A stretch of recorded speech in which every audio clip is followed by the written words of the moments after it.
This chapter we will be learning about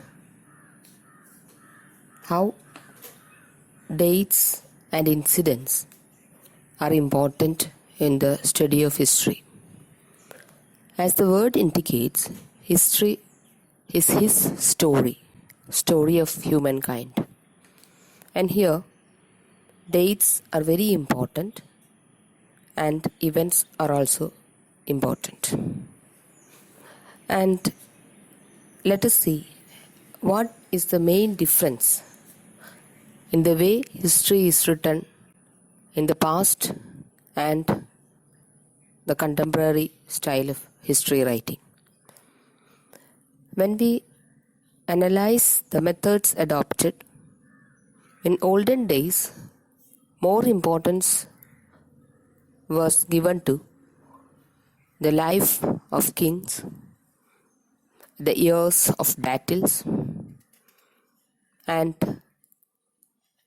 various incidents that took place in the lives of important people. But coming to the contemporary way of history writing, here, rather than the kings, common man or ordinary people, they are more important.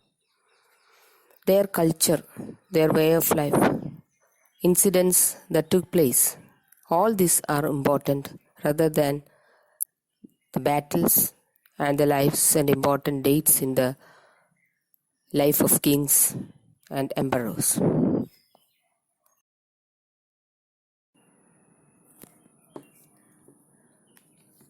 Perhaps the British historians were the people who wrote history of India for the first time. Naturally, when they started writing history, they give more importance to their activities. They clearly gave the chronological order of events and the governor generals who came one after another, the important achievements, what they did, all became a part of history. And this practice continued and till the end of colonial rule, and even after that, for a certain period, the same method of writing history continued.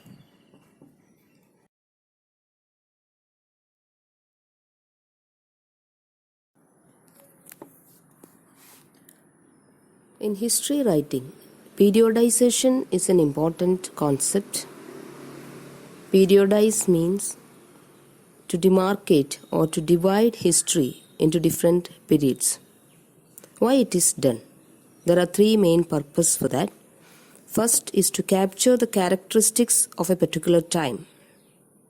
And the second reason is to demarcate the difference between the periods.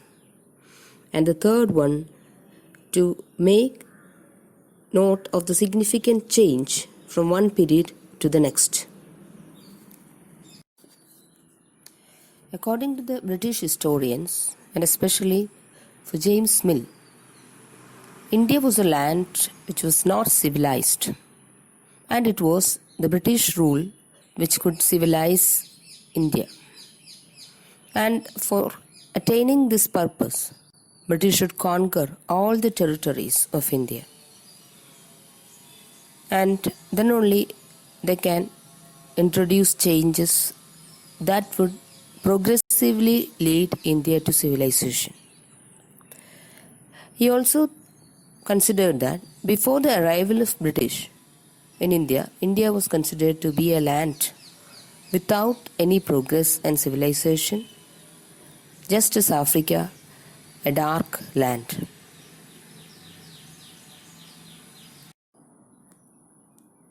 Apart from this classification of or periodization of India into Hindu period, Muslim period and British period, there was another common periodization which prevailed in the Western world, that is ancient, medieval and modern. That classification was also applied here in the case of India. So ancient period is often considered to be the period where Hindu rulers ruled India, and the medieval period is considered to be the Muslim period as far as India is concerned, and the modern period as British period. Because changes took place, scientific inventions, the modern period is always associated with scientific inventions, development of technology, communication and all. And due to that changes which introduced by the Britishers in India, the colonial period or the British period in India is often termed as modern period as well. But at the same time, there were some limitations for this classification as far as India is concerned.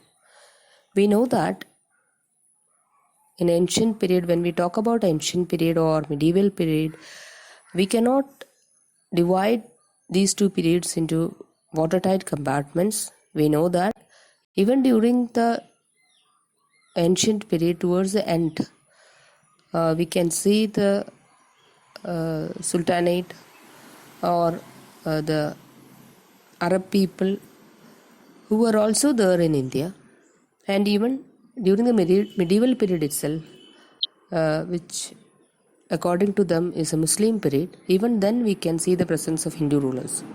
So we cannot divide these into watertight compartments of different rulers belonging to different religions.